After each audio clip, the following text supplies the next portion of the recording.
मंदिरात जाणे म्हणजे फक्त देवदर्शन नाही, तर स्वतःचा आत्मा जागा करण्याचा मार्ग आहे. म्हणूनच देवाला कधीही एका हाताने नमस्कार करू नये, कारण भक्ती ही अर्धवट नसते, ती पूर्ण समर्पण मागते. नमस्कार करताना हात जोडून डोळे मिटावे, क्षणभर थांबावे आणि मनातील अहंकार खाली ठेवावा. हीच खरी प्रार्थना आहे.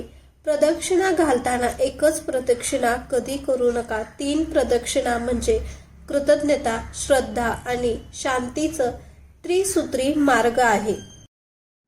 देवांना आणि गुरूंना वंदन करताना टोपी किंवा डोक्यावर काही असेल तर काढा, कारण आपण त्यांच्या चरणी स्वतःला अर्पण करतो. आपला दर्जा नाही. देवापुढे नारळ, फळ किंवा जे काही अर्पण करतात ते नेहमी देवाकडे तोंड करून करावे लागते.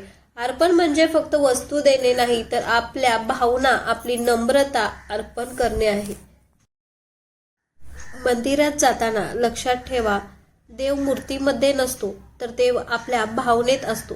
आपली पावले मंदिरात जातात, पण आपले मन देवाजवळ गेले पाहिजे.